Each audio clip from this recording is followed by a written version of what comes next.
Mes parents m'ont envoyé en prison pendant 3 ans, me blâmant pour la fausse couche de ma belle-sœur, ce que je n'ai jamais fait. Une vie paie pour une autre, a dit ma mère. Disparaît pour la famille, a convenu mon père. Mon frère a souri d'un air malicieux, tu lui dois. J'ai refusé toutes les visites. Le jour où je suis sorti de prison, l'équilibre a changé. Mes parents m'ont piégé, et m'ont envoyé en prison pendant 3 ans, tout cela pour un mensonge que je n'ai jamais prononcé. Ils m'ont accusé d'être responsable de l'accident de voiture qui a causé la perte du bébé de ma belle-sœur, un drame que je n'ai jamais voulu. Ils pensaient que cette femme brisée resterait silencieuse, impuissante et oubliée derrière les barreaux. Mais ils n'avaient aucune idée de ce qui les attendait. J'entends encore la voix de ma mère au tribunal, froide comme la glace, une vie pour une autre. Mon père a hoché la tête à côté d'elle, disparaît, pour le bien de la famille. Mon jeune frère affichait un sourire narquois à la barre des témoins, tu lui dois bien ça, Serette. Chaque mot était calculé, chaque larme répétée. Ils m'ont dépeinte comme le monstre qui avait détruit leur futur petit enfant. Tout cela pour prendre ce qui m'appartenait. J'ai refusé chaque demande de visite pendant 3 ans. Je ne voulais pas voir leur visage, je ne voulais pas entendre un autre mensonge. Les murs humides de la prison de l'État de Washington sont devenus mon calendrier. Avec un ongle cassé, j'ai gratté ligne après ligne sur le béton. 1095 marques au total. Demain serait la dernière.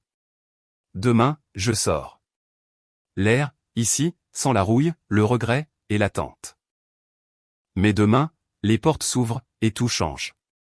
Avant de vous raconter comment tout a commencé et comment tout cela se termine, laissez un commentaire ci-dessous et dites-moi d'où vous regardez ceci. Je veux savoir qui écoute l'histoire d'une femme trahie par sa famille, et le prix de la vérité. Dites-moi à quel moment quelqu'un en qui vous aviez confiance vous a tourné le dos. Nous sommes tous ici pour la même raison, parce que certaines blessures ne guérissent jamais, et que certaines dettes doivent être payées intégralement. Le jour de ma libération est le jour où chaque mensonge commence à se retourner contre son propriétaire. Les derniers jours dans la prison pour femmes de l'État de Washington, juste à l'extérieur de Seattle, s'étiraient interminablement. J'étais assise sur la couchette en métal froid, le matelas fin usé par endroits après des années d'utilisation. Avec le bord dentelé d'un ongle cassé, j'ai gratté une autre marque dans le mur de béton humide derrière le cadre du lit. Ces marques étaient mon seul calendrier, droite, égale, sans émotion. 1095 lignes. Demain serait la dernière. Les souvenirs ont afflué sans prévenir, sans pitié. Je suis Tasha Reed, celle qui a bâti Reed Cloud Solutions à partir de rien. Tout a commencé dans le garage de mes parents à Bellevue, avec un ordinateur portable d'occasion et une idée de stockage cloud sécurisé, taillé sur mesure pour les petites entreprises. J'ai travaillé sans relâche, sautant les fêtes universitaires, refusant les week-ends où mes amis me suppliaient de venir. À 25 ans, j'ai décroché mon premier client payant. À 33 ans, l'entreprise était cotée en bourse, évaluée à 90 millions de dollars. Je détenais la majorité des parts, une partie provenant d'un fonds fiduciaire créé par mon grand-père auquel je ne pouvais toucher avant l'âge adulte, mais la majeure partie avait été gagnée à la sueur de mon front. J'ai signé chaque contrat majeur, représenté la marque à chaque réunion d'investisseurs. Cooper, mon frère cadet de 4 ans, n'a jamais accepté cette réalité. Il était intelligent, charismatique, mais impatient. En grandissant, c'est lui que nos parents gâtaient parce qu'il était le fils, le véritable héritier du nom Reed. Il parlait toujours comme si l'entreprise lui reviendrait finalement, comme si je ne faisais que garder la place au chaud. J'entendais ses murmures à travers les portes fermées, je surprenais les regards déçus lors des dîners de famille quand mon père me regardait, souhaitant que je sois né garçon. Cooper ne l'a jamais exprimé à voix haute, mais je sentais son ressentiment silencieux chaque fois que j'annonçais une croissance record. Chaque fois qu'un magazine technologique local publiait un profil me qualifiant d'étoile montante de l'entrepreneuriat féminin à Seattle, il souriait, applaudissait, mais le sourire n'atteignait jamais ses yeux. Puis Delaney est entrée dans sa vie. Elle était belle, vive d'esprit, et savait exactement ce qu'elle voulait. Ils se sont mariés rapidement après qu'elle soit tombée enceinte. Mère était folle de joie. Enfin, un petit enfant pour perpétuer la lignée familiale. Elle m'a appelé, la voix pétillante, emmène Delaney à son contrôle prénatal pour moi, chérie. Je suis retenu par la réunion scolaire de Miles. J'ai accepté, comme toujours. C'était le devoir de l'aîné de la famille Reed. Ce jour-là, la pluie tombait fort, ce genre d'averse implacable de Seattle qui dure des heures sur l'autoroute I-5.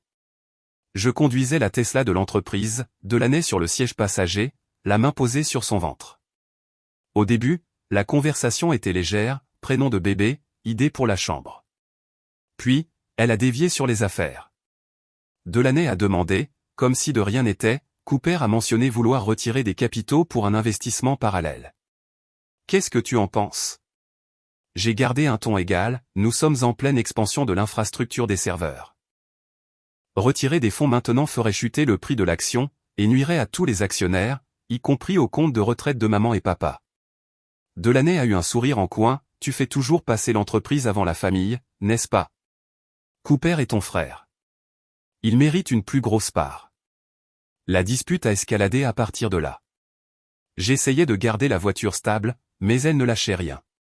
Elle m'a accusé d'être égoïste, de garder le pouvoir juste pour prouver quelque chose à nos parents. Sa voix montait, ses mains gesticulaient sauvagement. Dans le feu de l'action, Delaney s'est soudainement jeté en avant et a tiré violemment sur le volant.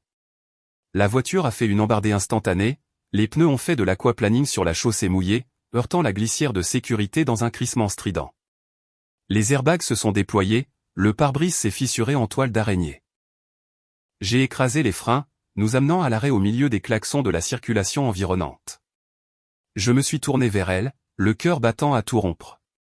Ça va? Delaney se tenait le ventre, le visage pâle. L'ambulance est arrivée vite. À l'hôpital, les médecins ont confirmé qu'elle avait perdu le bébé. J'étais assise, hébétée dans le couloir, engourdie. Mais ce qui a suivi a transformé le choc en cauchemar. Delaney a dit à la police que j'avais délibérément donné un coup de volant, par colère à cause de la dispute d'argent. Cooper se tenait à ses côtés, lui tenant la main, me regardant avec un mélange de chagrin et de détermination. Mes parents se sont précipités à l'hôpital.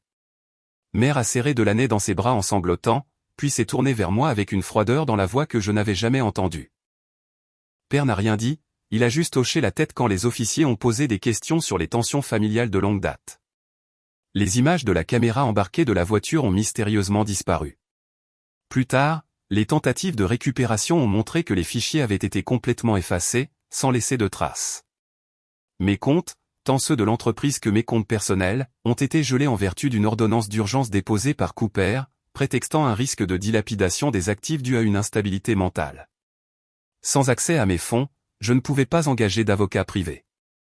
J'ai eu un jeune avocat commis d'office, submergé de dossiers, qui a à peine examiné le mien avant le procès. Le procès a duré 3 semaines à la Cour supérieure du comté de King. Mes parents ont témoigné comme témoins clés. Mère a raconté en larmes, elle a toujours été jalouse de son frère, même quand ils étaient enfants. Père a ajouté, Tasha contrôle l'entreprise trop fermement. Elle n'a jamais donné une vraie chance à Cooper.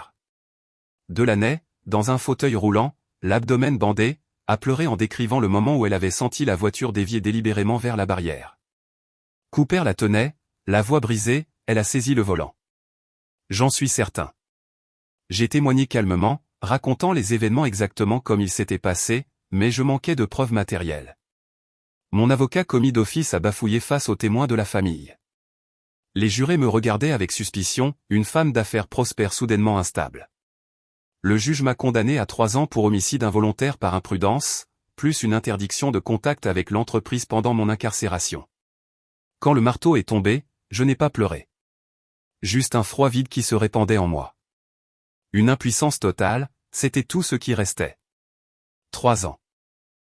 3 ans pour que tout ce que j'avais construit soit déchiré de l'intérieur. Le claquement sec des talons et le bruit plus lourd des chaussures de ville des hommes résonnaient dans le couloir de la prison. J'ai mis de côté le livre de poche usé que je faisais semblant de lire, et j'ai attendu. La voix du garde est passée par l'interphone, visite finale approuvée. Ils sont entrés dans le parloir en un groupe bien rodé, mes parents, Cooper et Delaney. Mère avait choisi une robe bleu marine avec son collier de perles préféré. Père portait le costume gris anthracite qu'il réservait pour les conseils d'administration. La cravate de Cooper était parfaitement nouée, ses cheveux coiffés comme s'il se rendait à une séance photo juste après. Delaney portait un petit bouquet de lys, son visage arrangé dans une tristesse soignée. J'ai décroché le combiné de mon côté de la vitre en plexiglas.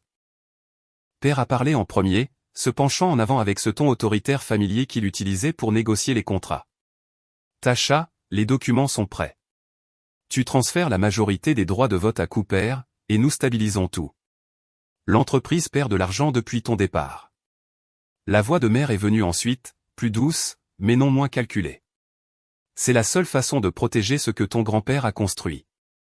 Les investisseurs sont nerveux. Une signature sauve des emplois, sauve l'héritage. Cooper a pris le téléphone, ses yeux croisant les miens avec la même intensité qu'il avait montrée à la barre des témoins.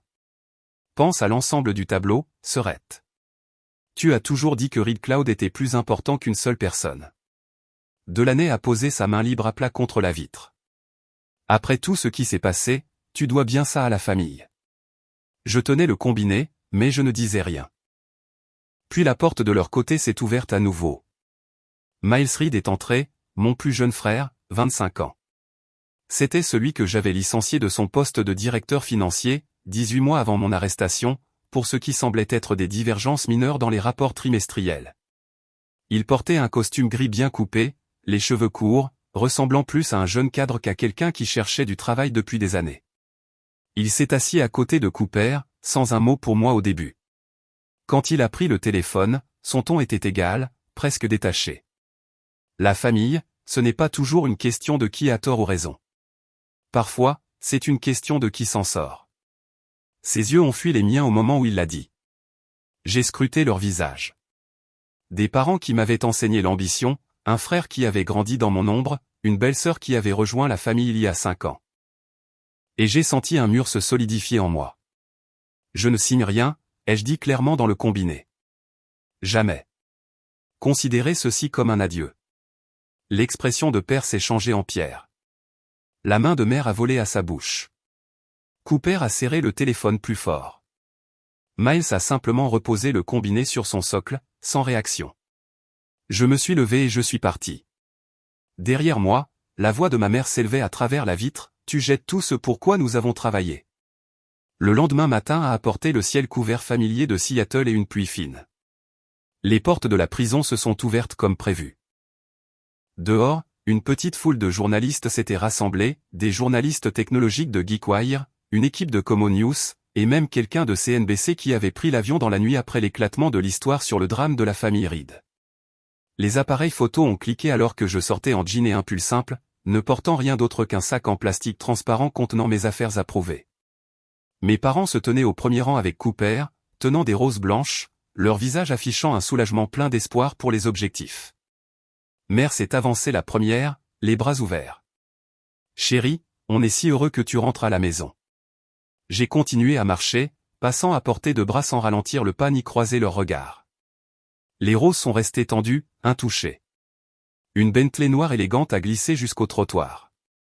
La porte arrière s'est ouverte de l'intérieur.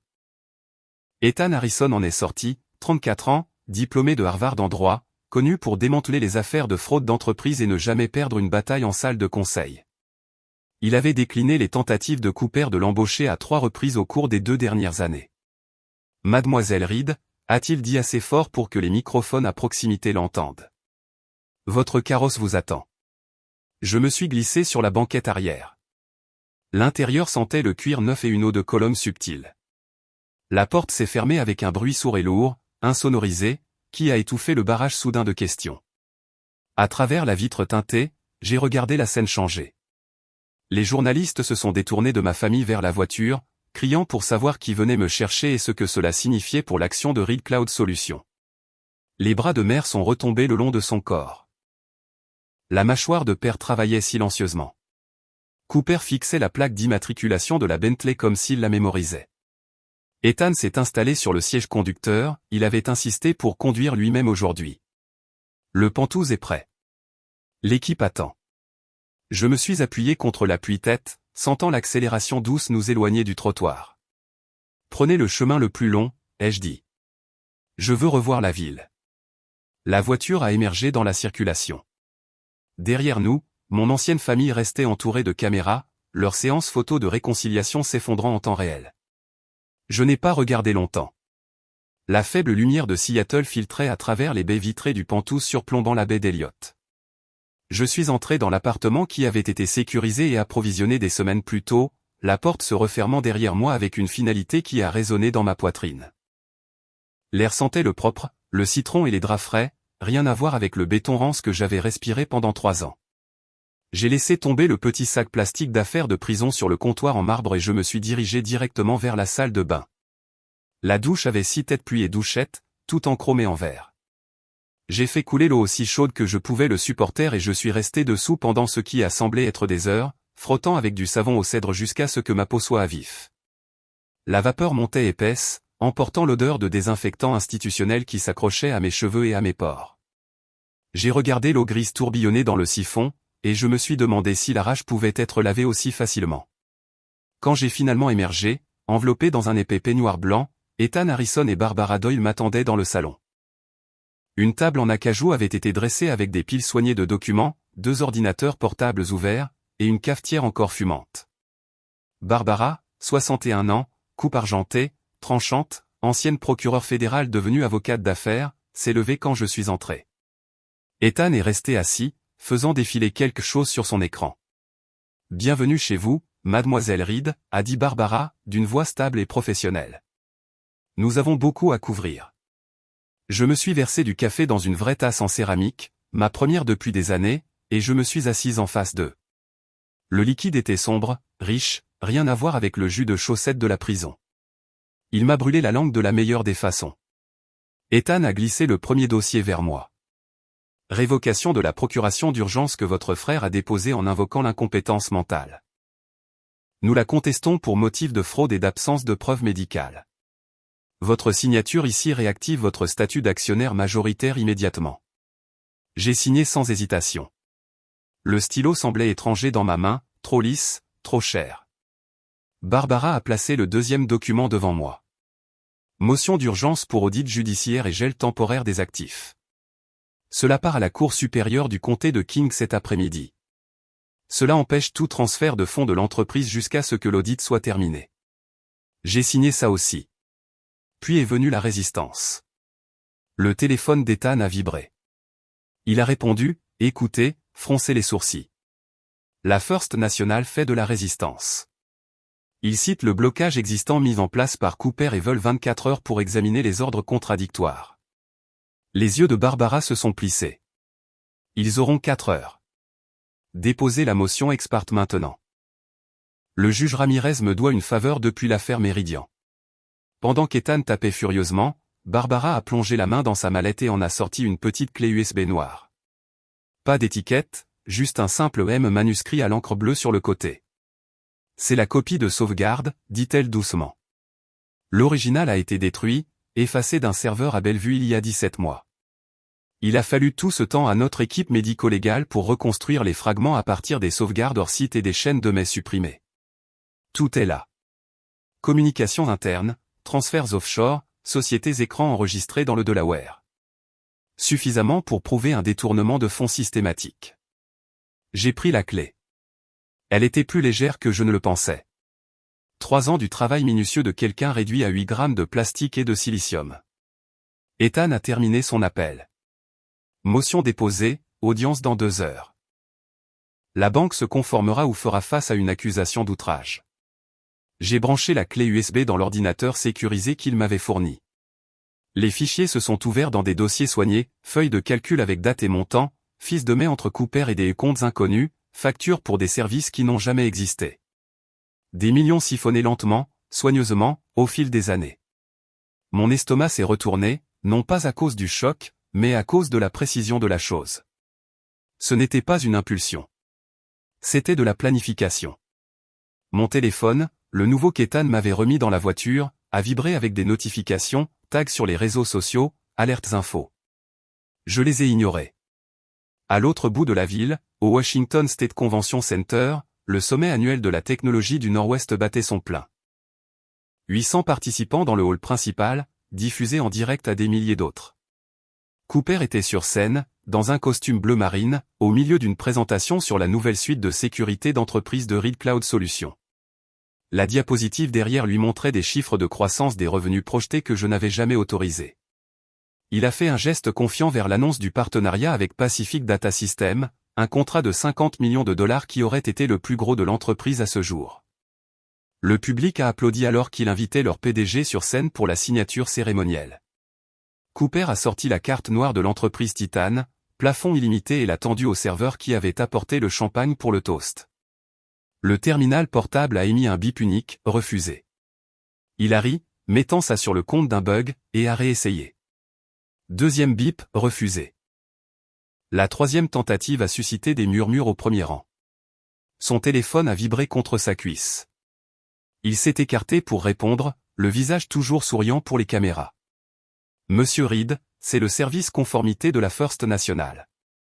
Tous les comptes de l'entreprise ont été gelés par ordonnance du tribunal. Effectif immédiatement. Aucune transaction jusqu'à nouvel ordre. La couleur a quitté son visage sous les projecteurs de la scène. Le public a remué, mal à l'aise. Quelqu'un au fond a commencé à filmer avec son téléphone. Le PDG de Pacific Data s'est arrêté au milieu de la poignée de main, son expression devenant méfiante. Cooper a essayé de sauver la situation, a plaisanté sur les difficultés techniques générales d'aujourd'hui, mais le moment était brisé. Les partenaires ont échangé des regards. Les investisseurs ont vérifié leur téléphone. En quelques minutes, Chris Reed Cloud était en tendance locale. De retour aux Penthouse, j'ai fermé l'ordinateur portable. Le café avait refroidi. Barbara a rassemblé ses papiers. Le gel touche aussi les comptes personnels liés au fond de l'entreprise. Carte de crédit, ligne de crédit, tout. J'ai hoché la tête. Pour la première fois en 3 ans, j'ai ressenti quelque chose qui s'approchait du contrôle. Ethan s'est levé. Nous surveillerons les réactions. Demain, nous rendons l'affaire publique si nécessaire. J'ai marché jusqu'à la fenêtre. En bas, les ferries traversaient l'eau grise, les lumières de West Seattle scintillant au loin. Ma ville, mon entreprise, ma vie commençait à revenir, morceau par morceau, soigneusement. La clé USB était posée sur la table comme une petite bombe noire, attendant le bon moment. La lumière du matin filtrait à travers les fenêtres du Penthouse lorsque le téléphone de Cooper s'est mis à vibrer sans arrêt sur la table de chevet. Il l'a attrapé, groggy, plissant les yeux devant l'écran. 47 appels manqués. Des SMS de son assistant, des membres du conseil, des investisseurs, tous marqués urgents. Le premier message de son assistante de direction disait « Appel immédiatement ». Dossiers médicaux divulgués. Il a ouvert le lien qu'elle avait envoyé. Un document scanné du centre médical suédois, daté de 3 semaines avant l'accident. Diagnostic, fausse couche spontanée due à un stress professionnel prolongé. Aucune mention de traumatisme. La signature de Delaney sur les papiers de sortie reconnaissant la perte. Son estomac s'est noué. Il a fait défiler plus loin. Le fichier avait été soumis comme pièce à conviction dans la motion d'audit d'urgence déposée hier, puis obtenue par TechCrunch et le Seattle Times dans la nuit. Les gros titres étaient déjà en ligne. Reed Cloud Solutions, la femme du PDG a perdu sa grossesse avant le prétendu accident. Des questions tourbillonnent autour de la condamnation de la fondatrice. Cooper a jeté les couvertures et a foncé en bas, vers la cuisine où Delaney se versait du café. Elle s'est tournée, souriante au début, puis s'est figée devant son expression. Est-ce que c'est vrai? Il lui a mis le téléphone sous le nez. Delaney a jeté un coup d'œil à l'écran et a posé sa tasse avec précaution. Cooper. Réponds-moi. As-tu perdu le bébé avant le crash? Elle a croisé les bras. Oui. Il a senti la pièce tanguer. Et tu m'as laissé. Tu nous as tous laissé témoigner que Tasha l'avait causé. La voix de Delaney est restée égale. Tu voulais qu'elle parte. L'entreprise t'échappait. J'ai vu une opportunité. Une opportunité? Son cri a résonné contre les hauts plafonds. Tu as envoyé ma sœur en prison pour 3 ans pour un mensonge. Notre mensonge, a-t-elle corrigé froidement. Tu l'as cru parce que tu le voulais. Tu avais besoin qu'elle parte pour prendre le contrôle. Il faisait les 100 pas sur le sol en marbre, passant ses mains dans ses cheveux.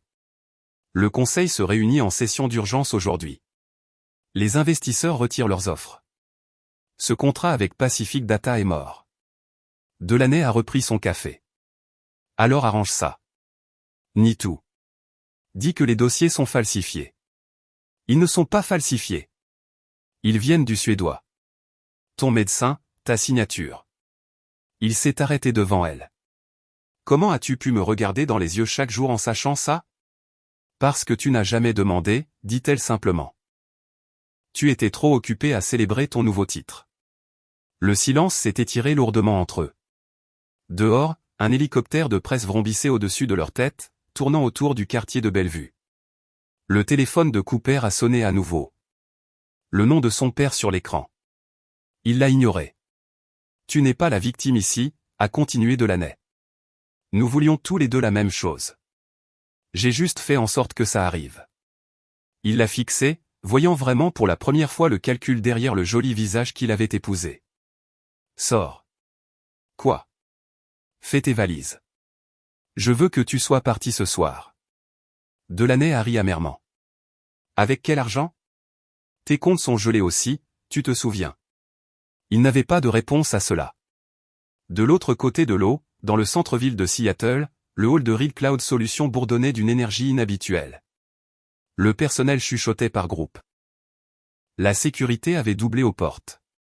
Je suis entré dans la salle de conférence exécutive où une petite installation de presse attendait, 3 caméras, une demi-douzaine de journalistes de médias locaux et de Bloomberg. Barbara m'avait conseillé de rester brève et factuelle. Pas d'émotion. Je suis monté sur l'estrade, vêtu d'un simple blazer noir, les cheveux tirés en arrière. Les flashs ont crépité.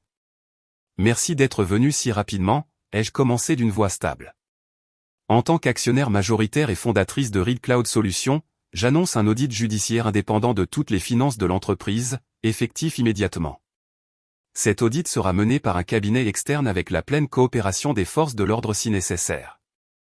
Les questions ont fusé instantanément. Mademoiselle Reed, qu'en est-il des dossiers médicaux divulgués hier soir? Est-ce lié à la gestion de votre frère? Des accusations criminelles sont-elles envisagées? J'ai levé une main.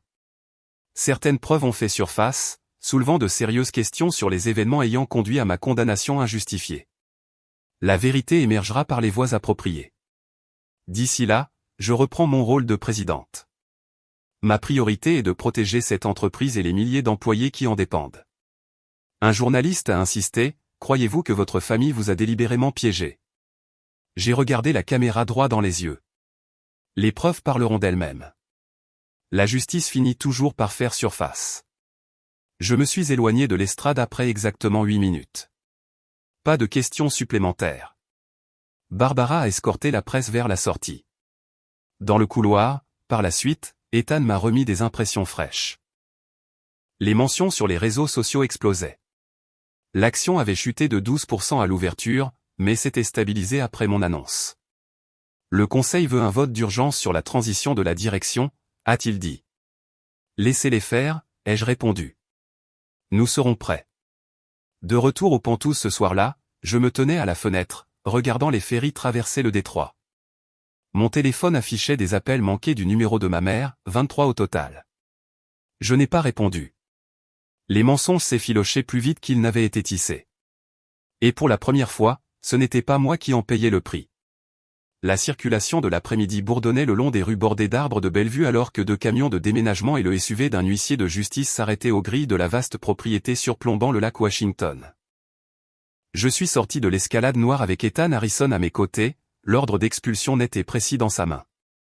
La maison 6 chambres, piscine à débordement, cinéma maison était titrée uniquement à mon nom depuis avant que mes parents n'emménagent il y a 20 ans. Un bien prénuptial que le tribunal a reconnu sans contestation. Les grilles se sont ouvertes électroniquement. Mes parents, Cooper et Delaney, se tenaient sur le perron, valises déjà faites à leurs pieds. Mère serrait un petit coffret à bijoux. Père tenait une simple housse à vêtements. Le visage de Cooper était bouffi par le manque de sommeil. Delaney gardait les yeux au sol. L'huissier a lu l'ordonnance à haute voix, évacuation immédiate des lieux. Vêtements personnels et articles de toilette uniquement. Tous les meubles et objets achetés avec les fonds de l'entreprise doivent rester. Mère a craqué la première.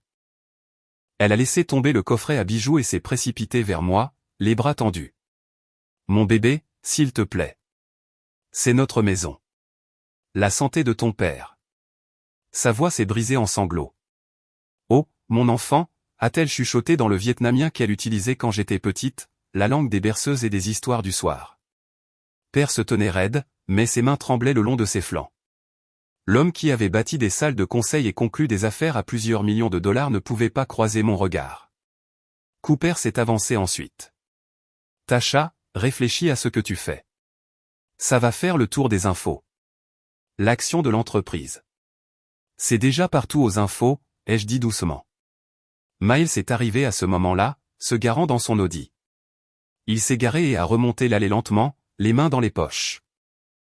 Pour quiconque regardait, il ressemblait au plus jeune fils inquiet essayant de faire la médiation. Il a posé une main sur l'épaule de Mère. Elle est en colère en ce moment. Laisse-lui de l'espace. Puis à moi, d'une voix douce, Sœurette, peut-être qu'il faut se calmer un peu. Ce sont quand même nos parents. Ses yeux ont soutenu les miens une seconde de plus que nécessaire, stable, complice. Cooper est tombé à genoux sur les marches en pierre. Miles, par lui. Tu es le seul qu'elle pourrait écouter. Mon plus jeune frère l'a regardé de haut, l'expression illisible. Vous avez fait vos choix, a-t-il dit simplement, puis il s'est détourné. Delaney a finalement parlé, la voix amère. Tu prends plaisir à ça, n'est-ce pas? Je n'ai pas répondu. Les voisins avaient commencé à se rassembler derrière les grilles, des cadres de la tech, des médecins, le genre de personnes qui valorisaient la vie privée par-dessus tout. Mais les téléphones étaient sortis. Ils filmaient. Une camionnette de presse de Kiro 7 s'est arrêtée, caméra tournant depuis la rue. Les déménageurs ont commencé à sortir les objets marqués, œuvres d'art achetées via les comptes de dépenses de l'entreprise, les appareils de cuisine italiens sur mesure, l'équipement de gym à domicile facturé comme programme de bien-être des cadres. Mère s'est effondrée sur les marches, sanglotant dans ses mains. Père a finalement bougé pour l'aider à se relever, mais ses jambes semblaient instables. Cooper est resté à genoux jusqu'à ce qu'Ethan lui suggère poliment de se lever pour les officiers. 30 minutes plus tard, il se tenait à l'extérieur des grilles avec 3 valises et 2 sacs de sport. Les seuls articles qu'ils avaient pu prouver avoir achetés avec des fonds personnels. Les grilles se sont refermées électroniquement derrière eux avec un clic doux. De l'autre côté de la rue, une voisine que je saluais depuis des années filmait avec son téléphone. Dans la soirée, les clips circulaient sur Nextdoor, puis Twitter, puis les sites d'actualité locales. L'expulsion de la famille Reed, la vengeance de la fondatrice de la tech est devenue le gros titre. J'ai regardé depuis l'embrasure de la porte alors que les camions s'éloignaient. La maison semblait soudainement vide, les échos plus forts. Miles s'est attardé en dernier. Ça va, a-t-il demandé doucement quand les autres furent hors de portée de voix. J'ai hoché la tête une fois. Il m'a pressé le bras brièvement, le seul contact physique que nous avions eu depuis des années, puis a marché vers sa voiture. Le soleil plongeait derrière les montagnes olympiques, transformant le lac en or. À l'intérieur, alors que les déménageurs verrouillaient, je me suis tenu seul dans le hall d'entrée qui sentait encore faiblement le parfum de ma mère. Le silence était plus lourd que n'importe quelle dispute que nous n'avions jamais eue. Pour la première fois, je me suis demandé si la vengeance ressemblait à une victoire, ou juste à une autre forme de perte. La salle du conseil au siège de Reed Cloud Solutions dans le centre de Seattle semblait plus lourde que d'habitude, l'air épais d'une tension inexprimée. J'étais assise en bout de la longue table en verre, la ligne d'horizon de la ville visible à travers les fenêtres derrière moi. Les 12 membres du conseil étaient présents, certains en personne, d'autres par liaison vidéo depuis San Francisco et New York. Personne ne parlait en attendant que je commence. J'ai ouvert la réunion d'urgence par une simple déclaration, nous sommes ici pour aborder les irrégularités de direction et financières découvertes lors de l'audit en cours. Barbara Doyle se tenait à côté de moi, projetant la première diapositive, une chronologie de transactions suspectes remontant à 3 ans. La salle a remué, mal à l'aise. La porte s'est ouverte. Miles est entré, portant un épais dossier à soufflet, son expression calme mais déterminée. Il l'a posé sur la table avec un bruit sourd qui a semblé résonner. Avec la permission du conseil, a-t-il dit, j'aimerais présenter des preuves supplémentaires. Quelques membres ont échangé des regards. Miles avait été invité en tant qu'observateur. Ses parts provenant du fonds fiduciaire de notre mère lui donnaient ce droit, mais personne ne s'attendait à cela. Il a ouvert le dossier et a commencé à étaler les documents, emails imprimés, relevés bancaires, factures signées pour des services de conseil inexistants. Des comptes offshore aux Caïmans liés à des sociétés écrans. Des paiements à un détective privé qui m'avait suivi avant l'accident. Des pots de vin aux techniciens de la caméra embarquée, de petits montants acheminés via des cartes cadeaux et des applications de paiement. J'ai commencé à collecter ceci le jour où Tasha m'a licencié, a dit Miles doucement. Ces erreurs comptables mineures n'étaient pas dues au hasard. C'étaient les premiers signes d'un détournement de fonds systématique. J'ai fait semblant de rester neutre avec la famille pour garder un accès. Chaque dîner, chaque fête, je documentais ce que je pouvais. Il a croisé mes yeux brièvement. J'ai choisi son camp ce jour-là. J'avais juste besoin de temps pour prouver pourquoi. La salle a éclaté en questions. Un directeur du fonds de capital risque a exigé une vérification. Barbara a confirmé la chaîne de possession. Tout avait été imagé par la police scientifique, les horodatages intacts. J'ai laissé la discussion courir pendant 10 minutes avant d'appeler au vote. Motion pour retirer Cooper Reed de toutes ses fonctions avec effet immédiat et référer les conclusions aux autorités fédérales. Les mains se sont levées une par une. Unanimité. Cooper n'était pas présent, on lui avait demandé de ne pas assister en attendant l'enquête, mais son renvoi était officiel avant la fin de l'heure. Les mois ont passé dans un flou de dépositions et de découvertes juridiques. Le bureau du procureur américain à Seattle a pris l'affaire, fraude électronique, détournement de fonds, parjure, conspiration. Le procès fédéral a duré 6 semaines au tribunal de district des États-Unis dans le centre de Seattle. Les procureurs ont dressé un tableau clair, la cupidité déguisée en loyauté familiale. Mes parents ont accepté des accords de plaidoyer pour des peines réduites, 18 mois chacun pour parjure et conspiration en vue de commettre une fraude. Ils ont évité la prison au-delà de ce qu'ils avaient déjà servi en attendant le procès, mais ont perdu leur droit de vote dans le trust de l'entreprise. Delaney a témoigné contre Cooper en échange d'une probation et de travaux d'intérêt général. Son rôle dans l'initiation de la fausse accusation lui a valu 5 ans de probation et un casier judiciaire permanent. Cooper s'est battu le plus durement. Sa défense prétendait que tout n'était qu'une stratégie commerciale agressive mais légale. Le jury n'y a pas cru. Coupable de tous les chefs d'accusation. 10 ans de prison fédérale.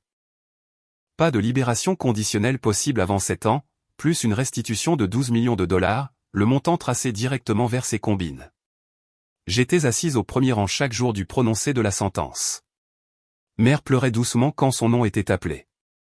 Père regardait droit devant lui, le visage vide. Delaney ne regardait personne. Quand le tour de Cooper est venu, le juge a récité les charges, détournement de fonds, fraude électronique, conspiration pour commettre un parjure dans la condamnation injustifiée de Tasha Reed. Cooper s'est finalement tourné vers moi alors que le marshal s'approchait pour lui passer les menottes. Sa bouche a formé mon nom, mais aucun son n'est sorti. J'ai soutenu son regard sans ciller. La confusion, la colère, la supplication, tout y était. Mais la mienne aussi. 3 ans perdus, une entreprise presque détruite, une confiance brisée au-delà de toute réparation. Ils l'ont emmené en dernier. Les portes du tribunal se sont fermées avec une lourde finalité. Dehors, les journalistes attendaient, mais je me suis éclipsé par une sortie latérale avec Barbara. La pluie de Seattle avait recommencé, douce et régulière. Dans la voiture, elle a demandé si je voulais faire une déclaration. Non, ai-je dit. Le verdict parle de lui-même. J'ai regardé le tribunal s'éloigner dans le rétroviseur. Des émotions mitigées bouillonnaient, soulagement, vide, quelque chose proche du deuil pour la famille qui n'existait plus, mais surtout de la détermination. Les mensonges avaient eu leur jour. La vérité avait enfin eu son tour. 1 an plus tard, j'étais assise au parloir du pénitencier d'État de Washington à Walla Walla, le plexiglas entre nous rayé et trouble à cause d'innombrables conversations. Cooper avait l'air différent, la combinaison orange pendait lâchement sur une charpente qui avait perdu du poids. Cheveux coupés courts, yeux cernés de fatigue. Il a pris le téléphone de son côté avec des mains qui ne portaient plus la lourde montre que j'avais vue sur les photos de famille. J'ai soulevé mon combiné. Il a parlé en premier, la voix rauque. Merci d'être venu. Je ne pensais pas que tu viendrais. Je n'ai rien dit, attendant. Je sais que désolé ne répare rien, a-t-il continué. Mais j'ai eu du temps pour réfléchir. Beaucoup de temps. Il a fait une pause, cherchant mon visage à travers la vitre. Maman et papa, ils demandent de tes nouvelles dans chaque lettre. Ils veulent savoir si tu vas bien. J'ai gardé mon expression neutre. Cooper s'est penché plus près. L'entreprise se porte bien. Je lis les rapports trimestriels que la bibliothèque de la prison reçoit. Miles s'assure vraiment en tant que PDG. J'ai hoché la tête une fois. Il a dégluti. Je n'attends pas de pardon.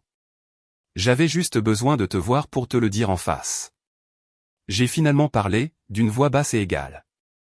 Il n'y a pas de pardon. Pas pour toi. Pas pour maman ou papa. Le lien du sang est coupé, légalement, émotionnellement, complètement. J'ai changé de nom sur chaque document il y a des mois. Vous êtes des étrangers maintenant. Son visage s'est affaissé, mais il n'a pas détourné le regard. J'ai transféré la pleine propriété et le contrôle de Real Cloud Solutions à Miles, ai-je continué. C'est le seul qui a choisi le droit chemin plutôt que la facilité, l'éthique plutôt que la pression familiale. Il l'a mérité. Les jointures de Cooper ont blanchi sur le téléphone. Je mérite ça. Oui, ai-je dit. Tu le mérites. Le silence s'est étiré entre nous, rempli seulement par les voix lointaines dans d'autres cabines. Quand le garde a signalé la fin du temps, Cooper a pressé sa paume contre la vitre. Si jamais tu... J'ai raccroché sans attendre la suite.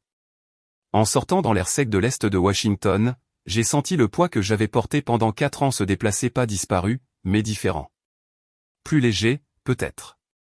3 envolés. Une jeunesse qui ne reviendra pas. Le stress de la prison avait prélevé son tribut. Les médecins ont confirmé que je ne porterais probablement jamais d'enfant maintenant. Le traumatisme était trop profond sur le corps et l'esprit. La confiance dans la famille de sang brisée au-delà de toute réparation. Mais refuser le pardon n'est pas une faiblesse, c'est une protection. C'est choisir de garder ce qui reste de soi-même au lieu de le livrer pour être brisé à nouveau. La cupidité peut détruire une famille de l'intérieur, transformant l'amour en levier, la loyauté en handicap. Cela commence petit, ressentiment sur des parts, murmure sur l'héritage, puis cela grandit jusqu'à ce que les gens justifient n'importe quoi pour obtenir ce à quoi ils se sentent autorisés. La vraie loyauté n'est pas automatique avec l'ADN. Elle se choisit. Miles l'a prouvé, risquant tout pour défendre ce qui était juste quand cela lui coûtait le plus. J'ai conduit vers l'ouest, vers Seattle, les cascades s'élevant au loin. L'entreprise prospère sous une nouvelle direction. Je consulte quand c'est nécessaire, mais surtout, je construis quelque chose de plus petit, rien qu'à moi. Certaines pertes sont permanentes. Certains choix nous définissent pour toujours. Mais survivre vraiment, signifie décider qui a le droit de rester dans votre vie et qui ne l'a pas, et vivre avec cette décision, sans s'excuser.